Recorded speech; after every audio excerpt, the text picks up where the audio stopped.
Olá, estamos aqui para mais um tópico, o processo de produção e interpretação de textos. Bem, o processo de produção de textos, a gente precisa observar que o produtor de um texto precisa ter conhecimentos de vários elementos e mecanismos que vão implicar no processo de construir o texto. Então, o produtor do texto ele precisa ter uma bagagem de conhecimentos, uma bagagem sociocultural, ele precisa ter conhecimento de mundo, conhecimento enciclopédico, para que ele consiga produzir e entender os mecanismos da produção textual. Com isso, ele precisa ter em mente que se trata de uma prática social, porque a produção textual é uma prática social e não um ato mecânico destituído de sentido. Quando a gente produz um texto com um olhar social, com um olhar histórico, com um olhar político, porque a constituição do homem é uma constituição histórica, é uma constituição social e é uma constituição política. Quando o indivíduo constrói um texto, ele vai ativar os seus conhecimentos adquiridos durante toda a sua formação, sua formação, sua experiência no decorrer de vida. Por isso, a produção de um texto está imbricada a uma prática social e não um ato mecânico. Quem escreve, escreve para alguém, existe uma intenção daquele que escreve, do autor do texto, e essa intenção é passar uma determinada mensagem, uma determinada ideologia, um determinado conhecimento para a sua plateia, para aqueles que estão ali lendo, seja uma leitura, um texto escrito, seja uma palestra, utilizando a linguagem oral ou a linguagem escrita. Então, para produzir textos de qualidade, os alunos precisam ter o conhecimento, eles precisam saber o que querem dizer. Por isso que eu acho muito importante nesse processo de produção textual que o planejamento do texto seja realizado. Um rascunho, você precisa planejar o seu texto, porque eu preciso saber o que eu quero dizer e as ideias elas não vêm organizadas, as ideias elas surgem de forma aleatória. Depois que eu faço aquele planejamento é que eu vou organizar as ideias, na verdade é durante o planejamento que eu organizo ideias, organizo os pensamentos, para depois ter o processo, o texto pronto, Então, é necessário que os alunos precisam saber o que eles querem dizer, para quem eles escrevem e qual é o gênero que melhor exprime essa ideia. Então, eu tenho os mais variados gêneros textuais e em conformidade com o meu objetivo, é que eu vou elencar, é que eu vou escolher qual é o gênero textual que eu vou utilizar. Qual é o gênero textual mais apropriado para aquele momento. Então, a chave é ler muito e revisar continuamente, com isso, eu vou favorecer as práticas de leituras, algumas condições que são favoráveis, são consideradas, na verdade, essenciais, dispor de um local apropriado para a leitura dos textos que eu quero trabalhar, ter um material, sempre. O professor é um exemplo clássico, tem uma biblioteca vasta. Os alunos nem sempre eles têm essa oportunidade, e agora com a cultura, a cultura da Xerox, agora nem mais, agora tudo é digitalizado, tudo digital, mas eu ainda considero que seja muito importante os alunos terem o seu material, terem material para dispor de estudos, de leituras, quando for necessário. Claro que você precisa e deve consultar também, sempre que necessário, a internet, que vai oferecer, né, uma gama também muito diversificada de textos para estudos. Aí nós temos a escrita, né, o processo de escrita. Para nós, devemos enfocar o ensino da produção de textos não como um procedimento único e global, válido para qualquer texto, mas sim como um conjunto de aprendizagens específicas de variados gêneros textuais. Dito de outro modo, né, não se aprende globalmente a escrever, aprende-se a fazer o quê? A construir um texto narrativo, construir um texto dissertativo, expor os meus argumentos, né, descrever. Então, a gente vai escrever atas, escrever bilhetes, escrever cartas, receitas de bolo, né? Então, você vai ter um direcionamento específico para aquilo que você quer fazer. Você vai escolher um gênero para a partir dele você fazer a produção do texto, né?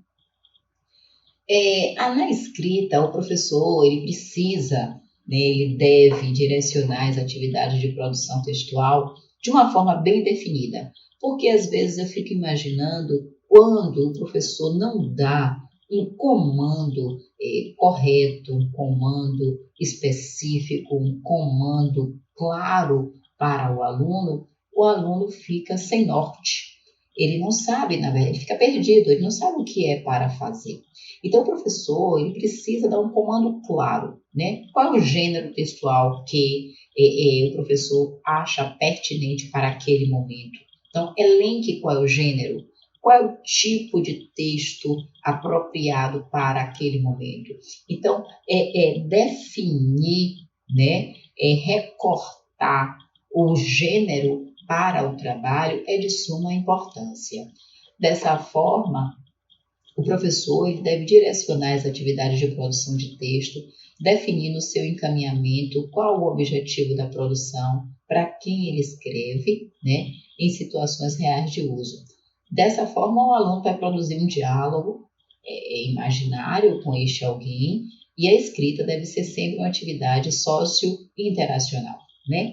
Então, eu penso que a escrita ela deve ser muito bem delimitada, especificada, escolhida, vista qual é a direção que ela vai tomar, para quem ela vai escrever, aquele texto, aquele gênero textual é apropriado para qual situação, né, de uso. E aí a gente tem assim os mais variados exemplos, pedir para que os meninos escrevam um relatório, um e-mail para a direção da escola, para o coordenador da escola, situações que são possíveis de serem vividas nas realidades, né, diversas da comunidade escolar. Ou então, fora da escola, também é interessante.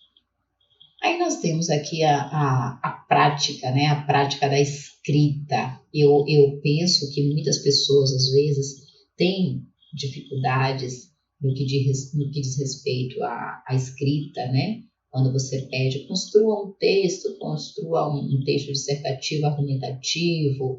Alguns alunos têm, assim, uma dificuldade tremenda de colocar no papel as suas ideias. E isso é falta de prática. Porque a partir do momento que se cria, desde a escola, a prática da escrita, quando, se a gente traz isso para a formação escolar, quando o aluno chega na academia, ele não tem esse problema, né? Ele não tem essa dificuldade. Então, a prática da escrita, ela precisa ser desde a infância até os bancos acadêmicos do ensino superior, para que o aluno não tenha dificuldade. Então, a escrita ela é prática, né? É treinamento, é hábito. Então, a prática de escrita consiste em um processo que depende de várias etapas para que se possa, né, ser realizada com sucesso. Aí a gente concorda com Antunes, né, que vai defender que escrever um texto consiste em uma atividade que supõe informação, conhecimento do objeto sobre o qual vai se discorrer, além de outros conhecimentos, né, de ordem textual, discursiva e linguística.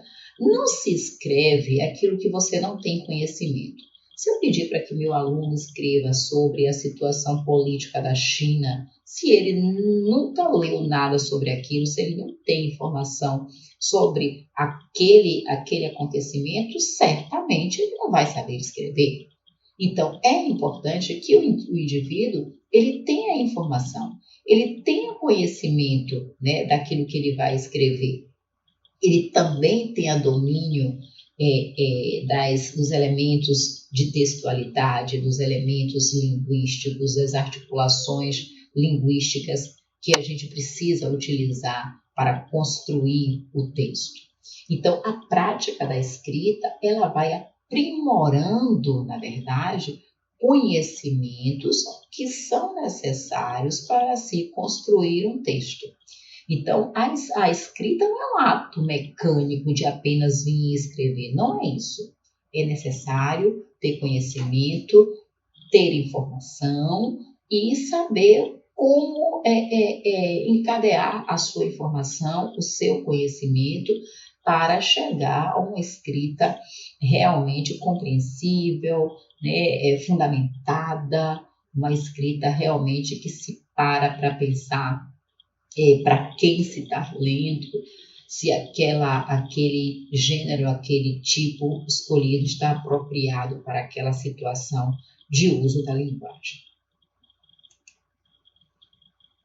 A escrita acadêmica. E aí, a escrita acadêmica, eu tenho vários depoimentos de alunos universitários que reclamam muito, né? Quando a gente pede para fazer um relatório, quando a gente pede para fazer um artigo, um resumo, e os alunos, na sua maioria, alguns costumam bater a cabeça, ficarem preocupados, porque não tem domínio daquele gênero, né? Não tem domínio do gênero artigo, não tem domínio do gênero relatório, e ficam muito preocupados. E isso também eu penso que seja em relação a essa escrita não ter sido durante a formação escolar exigida, cobrada e ensinada.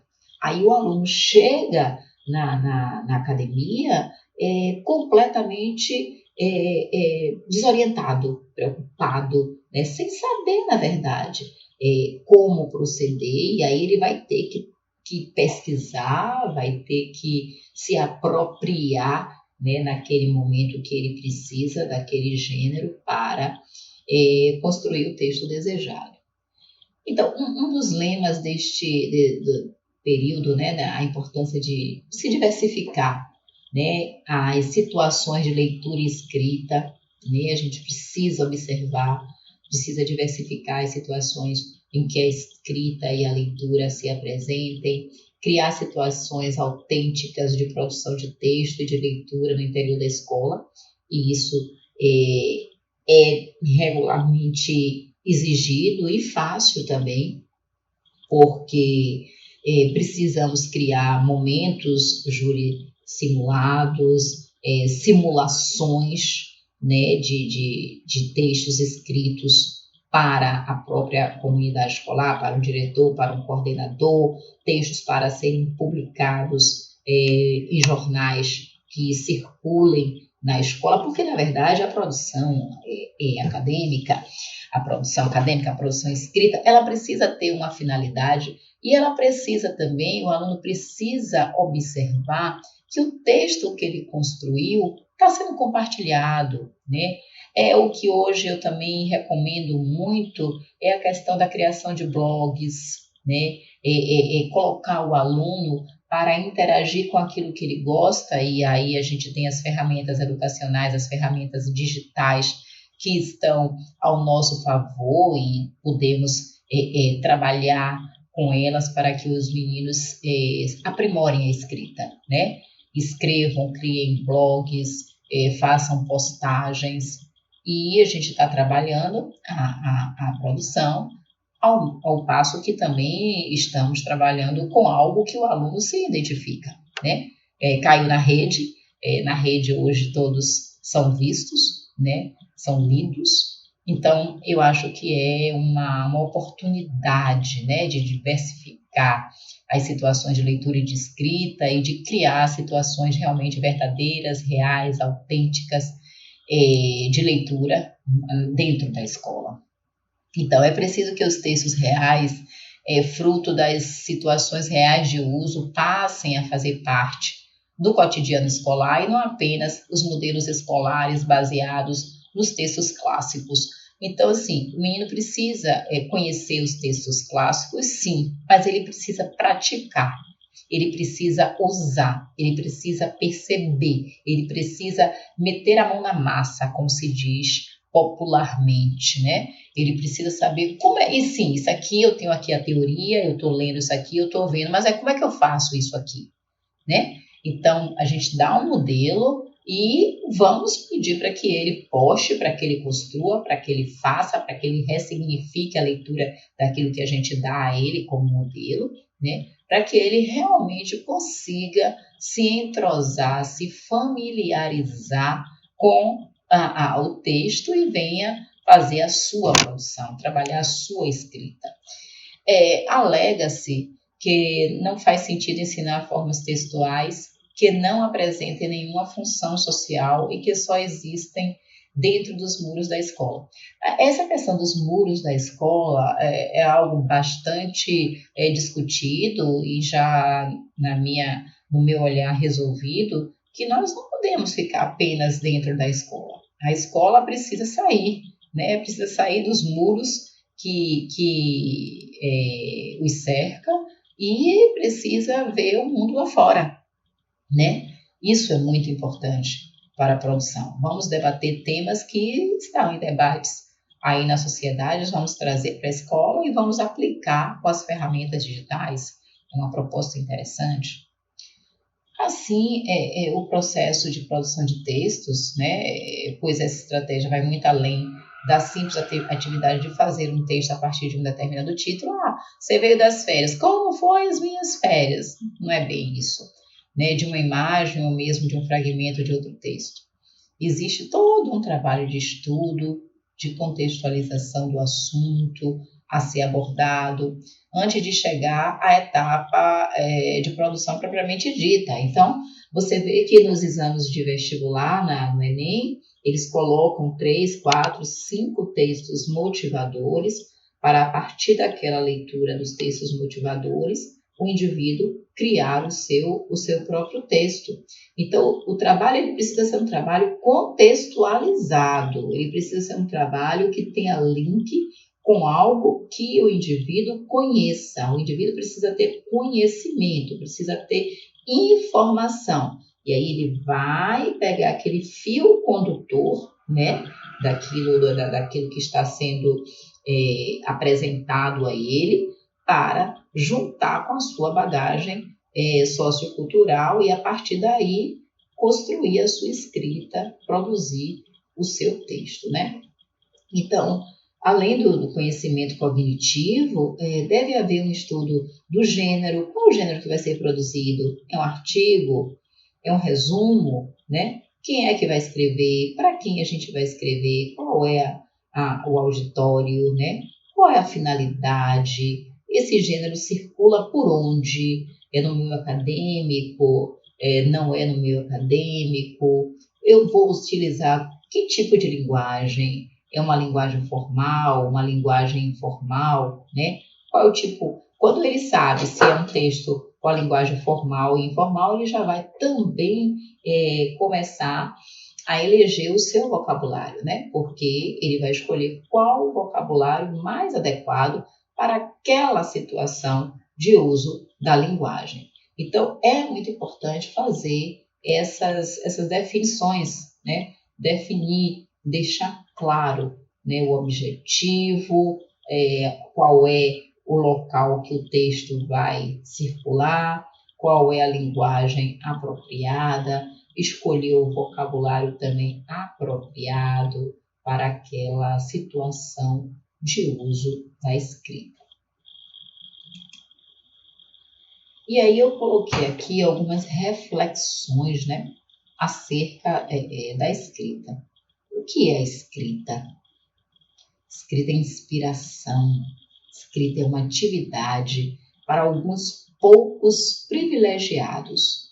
Escrita é expressão de pensamento, escrita é domínio de regras da língua. Então, tudo isso é escrita. Essa pluralidade de respostas constitui a escrita. Escrita é inspiração? Claro. Eu tenho um texto motivador, eu leio meu texto motivador, e a partir dali eu vou construir o meu texto. Então eu estou inspirada, né? Eu fui inspirada naquele texto que me motivou. Eu vejo um quadro e olho aquele quadro, faço a minha leitura e começo a ter inspiração para fazer a minha escrita, para produzir o meu texto. É uma atividade para alguns privilegiados? Sim, nem todos conseguem, né, ter a inspiração adequada para se escrever realmente, né? É uma expressão de pensamento? Sim, né? E é domínio das regras da língua? Também, né? Então, esse conjunto plural de respostas, a gente tem a definição do que é escrita, né? Então, essa pluralidade de respostas nos faz pensar que o modo pela qual concebemos a escrita não se encontra dissociado do modo pela qual entendemos a linguagem, o texto, né, e o sujeito que escreve. Então, a gente tem texto como uma unidade dotada de sentido, a gente tem a linguagem, né, que é uma produção social, né, a linguagem está sempre atrelada ao social, né, o texto como uma unidade dotada de sentido.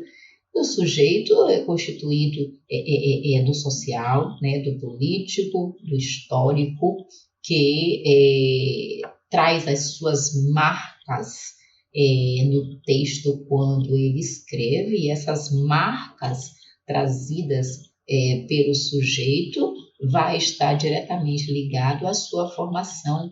O indivíduo ele é datado de uma determinada história, né? Ele é um ser histórico, ele é datado de fatos históricos. Na década de 70 nós tivemos a ditadura militar, tivemos a questão do tropicalismo, e o indivíduo que foi datado desse momento, ele é constituído em sua formação por experiências, por conhecimentos, que faz com que ele, obviamente, no decorrer de sua formação, adquira, né, e escolha determinados pensamentos, determinadas ideologias que façam, que foram, né, que fizeram parte da sua formação ideológica, da sua formação como sujeito, como indivíduo que faz parte do mundo. A escrita e ativação de conhecimentos, né? Então, o escritor, ele recorre aos conhecimentos que são armazenados, né, guardados na memória e estão relacionadas à língua, ao saber enciclopédico e às práticas de interação, né? As práticas de interação e das práticas sociais. Então, esses conhecimentos, eles são resultados de inúmeras atividades em que nos envolvemos ao longo de nossas vidas e que deixam entrever a intrínseca relação entre a linguagem, o mundo e as práticas sociais. Então, observe que para eu escrever, eu preciso ativar, né, os meus conhecimentos. Então, eu preciso ativar meu conhecimento linguístico, eu preciso ativar meu conhecimento enciclopédico, conhecimento de língua, ou linguístico, o conhecimento voltado para os conhecimentos da coerência, da coesão, da intertextualidade, né, das regras gramaticais que são importantes na escrita, os conhecimentos enciclopédicos também, né, que são aqueles formados ao longo da minha formação, conhecimento de mundo, né, os conhecimentos que eu adquiro na minha família, com os meus amigos, na escola, conhecimentos de textos, o que é texto para mim, né, o que é que o texto significa, observar os sentidos atribuídos pelos textos, quais são os tipos de textos, quais são os gêneros dos textos, né, e esses conhecimentos que eu vou utilizar nas interações, né, das práticas sociais. Então, para se escrever, eu preciso ativar os mais variados conhecimentos. Observe que nessa ilustração, né, a vírgula, observe como o sentido muda a depender da pontuação que eu coloco no texto. Aceito. Obrigado. Aceito, obrigado. Esse juiz é corrupto. Esse juiz é corrupto. Então, a depender da entonação, a depender da pontuação, os sentidos mudam, né? Então, aqui eu estou fazendo uma escrita, estou trabalhando uma escrita, né? Em que a ativação do conhecimento vai mudar, né? Porque vai mudar o sentido do texto. Escrita e interação, né? Nós passamos recentemente por um momento em que a interação ela era restrita, né? Houve durante esse período da pandemia muita interação, né? Mas a interação era um pouco restrita porque a interação era mais realizada de forma virtual, né? Então, a gente se conectava através dos computadores, né? Através da internet. Então, a escrita com foco na interação. O produtor, de forma não linear, pensa no que vai escrever e o seu leitor depois escreve. Lê o que escreveu, revê ou reescreve o que julga necessário, em um movimento constante e online, guiado pelo princípio interacional. Então, assim, não é porque eu estou interagindo de forma remota que eu não vou me preocupar não vou pensar naquilo que eu vou escrever, não vou pensar no leitor. Não, eu vou fazer toda uma programação, né, para que a interação se instale, independente de ser uma interação remota, online ou presencial. Mas o que significa, na prática, pensar a escrita como um trabalho que resulta de uma conjunção de fatores, né? Significa que a escrita ela é uma prática social, que eu preciso planejar, né, o que eu vou escrever, para quem eu vou escrever, qual é o tipo de texto que eu vou utilizar, qual é a finalidade daquele texto, qual é o suporte que eu vou utilizar para publicar aquele texto. Então, o objetivo pretendido para quem eu vou escrever tem que estar claro, né? Para que eu vou escrever? Estou escrevendo para quê? Estou escrevendo para quem, né? Quando é que eu vou escrever isso? Aonde é que esse texto vai circular? Vai ser no livro? Vai ser no blog? Vai ser aonde? Qual é o suporte de veiculação do texto que eu vou escrever? Ele vai circular em que meio, né? Vai estar vinculado a que tipo de suporte? Aí eu tenho o conhecimento enciclopédico, que refere-se aos conhecimentos que o leitor sabe sobre o mundo, permitindo a sua produção de sentidos. Acho você maravilhoso, inteligente, charmoso e apessoado. Aí ele diz, 1º de abril, que é o dia da mentira. 1º de abril? Era o que eu imaginava, né? Quer dizer, ou seja, dia da mentira, muitas vezes ela não sabe o que é apessoado.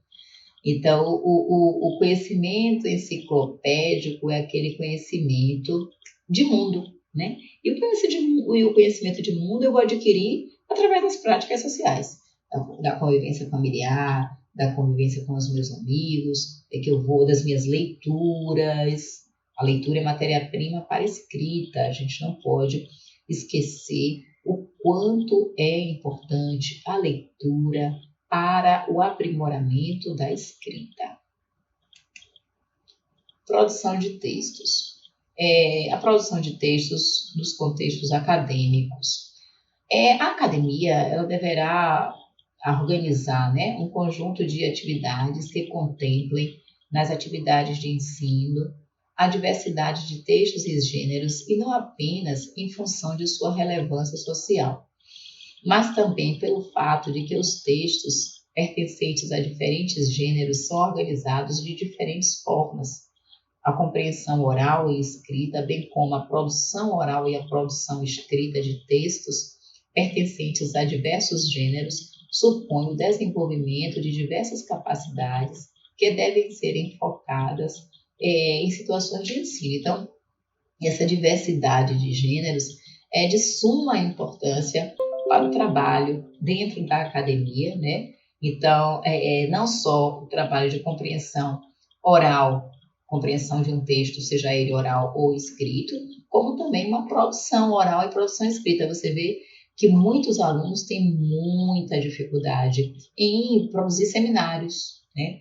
A produção oral ela fica comprometida porque ele não tem esse discernimento, ele não tem esse conhecimento, ele não tem essa, não desenvolveu, na verdade, né? Essa habilidade tão importante para se trabalhar dentro da academia em contextos escolares. Aí eu tenho, né, propostas de produção textual que pode ser utilizada na escola, né? Observar a tirinha, imaginar a história, ver o que está acontecendo e aí pedir para que o menino continue, né, a história. Aqui eu tenho o seguinte comando. Agora você vai escrever essa história. Para planejar o seu texto, antes de escrever, pense em título, o nome para cada personagem, veja o que o menino e a menina estão fazendo, o que será que aconteceu, conte a história como começou, o que aconteceu depois e como a história terminou. Então, isso é interessante para trabalhar a criatividade, né? Deixar o aluno criar, né? De uma forma lúdica, de uma forma leve, de uma forma inteligente e interessante, né? A produção de texto em sala de aula, né, é considerada por Wanderley Geraldi, considera a produção de texto, seja ela oral ou escrita, né, como um ponto de partida e ponto de chegada. Então, a gente inicia com a produção de texto, a gente pode também, né, finalizar a um propósito com a produção de texto. De todo o processo de ensino-aprendizagem da língua, sobretudo, é porque no texto que a língua, objeto de estudo, se revela em sua totalidade, enquanto discurso que remete à sua relação intersubjetiva, constituída no próprio processo de enunciação, marcada pela temporalidade e suas dimensões. Então, nessa perspectiva, no interior das atividades escolares, uma distinção entre produção de texto e redação. Né? Nessa produzem textos para a escola, naquela produzem textos na escola. Então, não é que eu produza um texto apenas, né? É a produção de texto, aquele texto que é ali para a escola.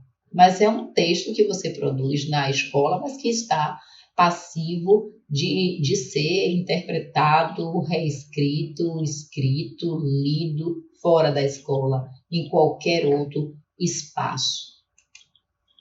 Leitura e escrita.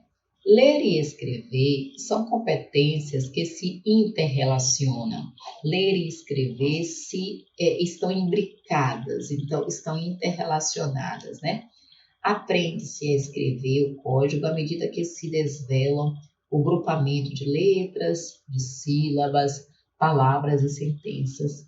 Não necessariamente nesta ordem, né? Porque cada cada aluno que vai ser alfabetizado vai descobrir as nuances do sistema concreto da língua à sua maneira, por diferentes modos, levando em conta a abstração que as vivências pessoais e coletivas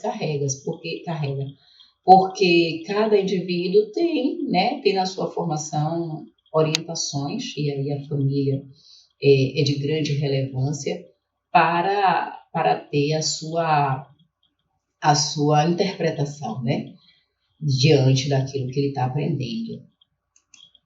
A leitura. Freire nos legou lições importantes, associando a leitura do mundo à leitura da palavra. O comando da leitura e da escrita se dá a partir de palavras e de temas significativos, a experiências comuns dos alfabetizandos e não de palavras e de temas apenas ligadas à experiência do educador.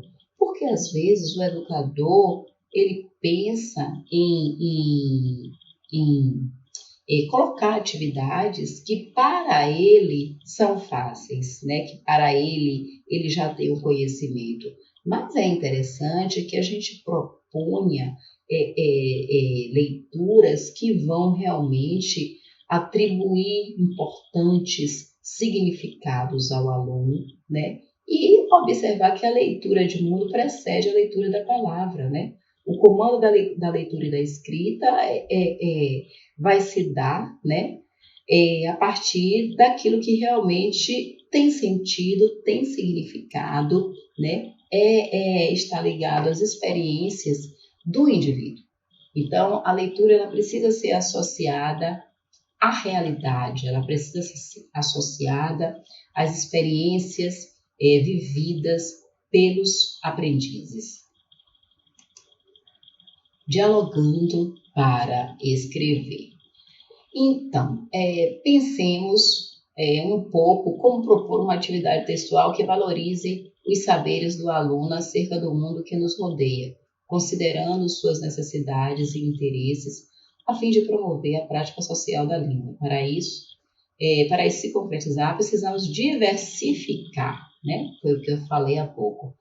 Diversificar as modalidades discursivas no âmbito da leitura e, consequentemente, da escrita. Então, quanto mais eu propor na sala de aula os diferentes gêneros textuais para as situações diferentes, mais eu vou estar auxiliando meu aluno a aprender a dialogar, né, com as situações, com os acontecimentos e, por isso, para a escrita, né? Transpor essas experiências para a linguagem escrita. Então, o que eu gosto também muito é de primeiro promover um debate, primeiro promover o que a gente chama também de tempestade de ideias, né? Fazer com que o aluno comece a suscite, né, várias possibilidades acerca de um determinado assunto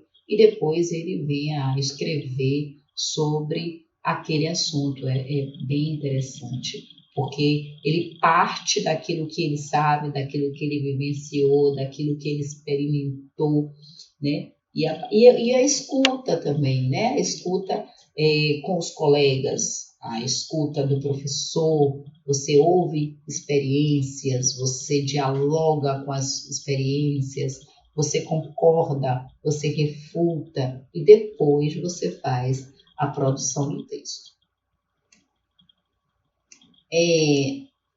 O texto e a produção de sentidos, né? Na produção de sentidos, o leitor desempenha um papel ativo, sendo as inferências um processo cognitivo relevante para esse tipo de atividade.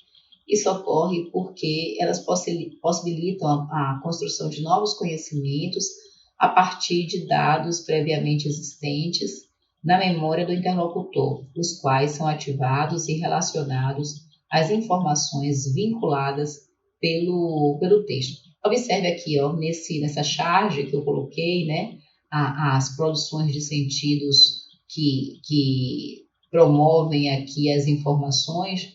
Eu tenho um lugar árido, né? Eu tenho 3 personagens aqui, né? Uma família.